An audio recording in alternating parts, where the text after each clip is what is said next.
Mga mare, tara't samahan nyo nga ako at pabobonggahin ko ulit ang itsura nitong lamesa naming luma. Kahapon gana pa nga ito mga mare at dinikitan ko nga ng wallpaper itong lamesa namin para naman mag-itsurang bago ulit siya. Matagal na rin namin itong ginagamit mga mare kaya nga ayan at nasira na nga yung may mga bandang gilid niya tapos marami na ring hiwa-hiwa sa ibabaw yan. Pinunasan ko nga lang yan mga mare bago ko nga idikit yung wallpaper para matanggal nga yung mga alikabok at mga dumi-dumi niya. Nung natapos ko na nga punasan yung lamesa mga mare, inumpisahan ko na nga isukat yung wallpaper para nga paggupit ko ay sakto lang yung ididikit ko. At maya-maya nga lang din ng kaunti mga mare ay lumapit na nga ang daddy dyan para nga tulungan ako sa pagdidikit at pagsusukat nito nga ididikit naming wallpaper sa lamesa. Nung natapos ko na nga rin mga mareng gupitin niya na inumpisahan na nga rin namin ng daddy ang pagdikit. At nyos ko, dyan nga kami nagkagulo ng daddy mga mare dahil hindi nga namin maidikit ng ayos yan. Nakailang tanggal dikit nga rin kami dyan mga mare dahil nga nagbabubbles at dahil nga may pakurba itong lamesa namin ay hindi nga nagpapantay yung aming dikit. Nyos ko.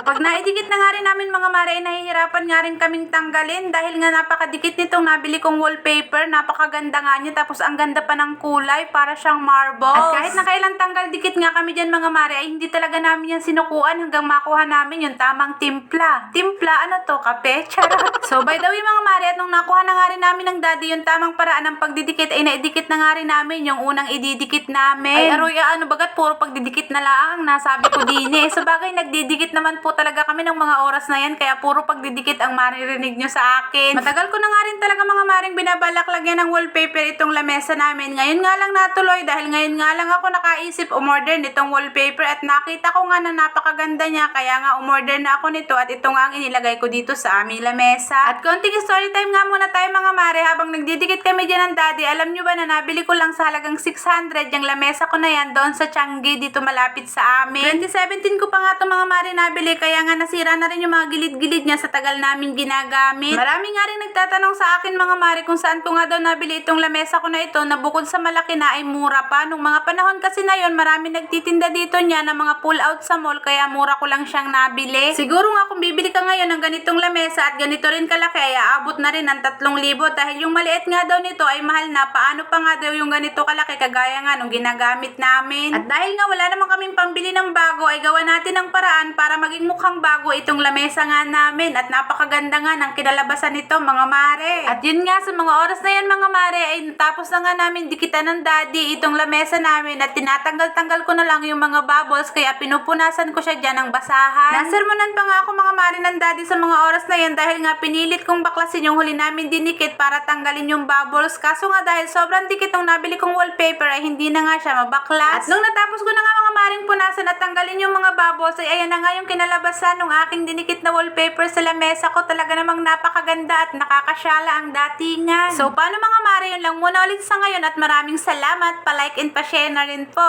Thank you!